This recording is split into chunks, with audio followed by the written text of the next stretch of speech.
Tere taas! Kas sa oled valmis kuulama Võlusopi 20. lugu? Jah?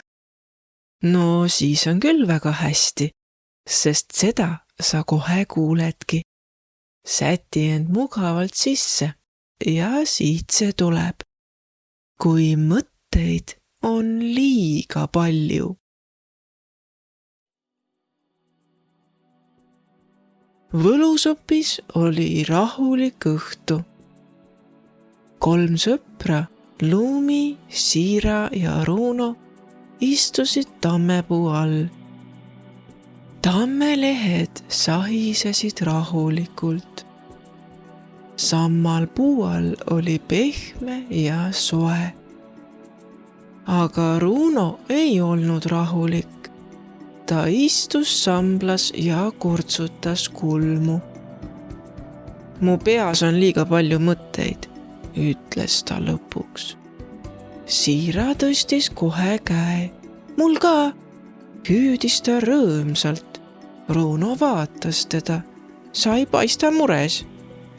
Siira kehitas õlgu. Ma pole veel jõudnud muretsema hakata. Siira tõstis jälle käe. Vaata, see täht on nagu küpsis. Runo vaatas tõsiselt. Miks küpsis? Siira kehitas selle peale õlgu. Mul tuli lihtsalt küpsise mõte. Lumi pööras veidi pead. Kui palju mõtteid sul siis on? Küsis ta Runolt. Runo mõtles. Umbes 20. Siira istus kohe püsti. Mul on kindlasti rohkem. Ta hakkas sõrmedel lugema. Jäätis 1 kass, miks vihm lõhnab, kas sipelgad räägivad ja kas pilved vahel ära eksivad. Ta jäi mõtlema.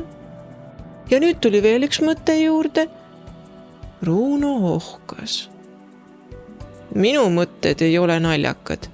Nad lihtsalt räägivad kogu aeg. Millest? Küsis Lumi. Sellest, mida ma peaks tegema ja mida ma võib-olla unustan ja mis homme saab. Siira vaatas teda. Need on päris jutukad mõtted. Runo noogutas. Ja nad ei jää kunagi vait. Sel hetkel lendas nende kohale Frederik. Särav sinine liblikas. Tema tiivad liikusid aeglaselt. Kui mõtteid on liiga palju, siis võib neid natuke aidata. Runo tõstis kulmu. Kuidas? Proovime midagi. Kui tuleb, siis kujuta ette, et ta pargib end parklasse. Parkla, küsis Lumi. Just. Kui mõte tuleb ja ta ei taha ära minna, siis võib ta lihtsalt ära parkida. Mõtete parkla, hüüdis Siira. Ta pani kohe silmad kinni. Mul tuli jäätise mõte. Leia talle parklas koht. Siira naeratas. Ta parkis ära. Ta avas 1 silma. Ta võttis 2 parkimiskohta. Miks? Küsis Runo. Ta oli väga suur jäätis. Ma proovin ka, ütles Runo.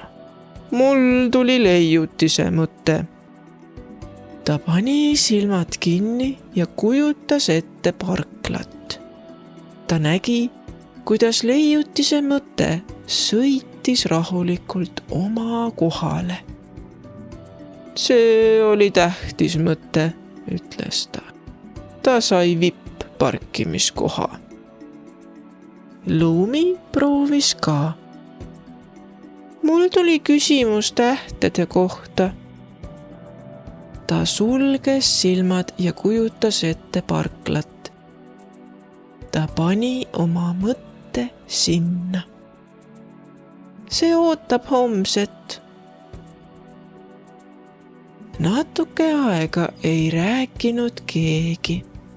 Jaanimardikad hõljusid samblas nagu väikesed laternad. Taevas liikus üks pilv. Siira sosistas äkki. Kas te teadsite, et meie peas on umbes 80 000 mõtet päevas? Runo vaatas teda üllatunult. Kas tõesti? Siira kehitas õlgu. Ma lugesin kuskilt või võib-olla mõtlesin ise välja. Frederik muigas. Aga üks asi on päris kindel. Mõtteid võib vahel liiga palju olla. Mõtted on nagu külalised, ütles Lumi äkki. Siira kallutas pead. Külalised? Mis? Kas sul käib liiga palju külalisi? Ei, mitte seda. Ma mõtlesin seda, et mõni külaline tuleb ainult korraks. Mõni jääb natuke kauemaks, aga lõpuks lähevad nad ikka ära. Et siis me panime oma külalised kõik parklasse ära? Küsis Runo. Just. Kõik naersid. Siira pani ühe silma kinni. Tead mis? Ütles ta. Mis? Küsis Runo. Mu mõtted ei karju enam. Runo naeratas. Minu omad ka mitte. Frederik tegi õhus väikese ringi. Vahel ei taha mõtted ära minna sellepärast, et nad kardavad ununeda. Kui nad teavad, et neil on koht, siis saavad nad rahulikult oodata. Ja nii avastasid võlusopi lapsed täna, et nad saavad oma mõtteid ise suunata. Sest vahel on meil kõigil peas liiga palju mõtteid. Aga kui mõtetele rahulik koht anda, siis saab ta natukeseks ajaks puhata. Kõiki mõtteid ei pea korraga kinni hoidma. Kui mõtteid saab liiga palju, siis leia neile lihtsalt koht. Parkimiskoht.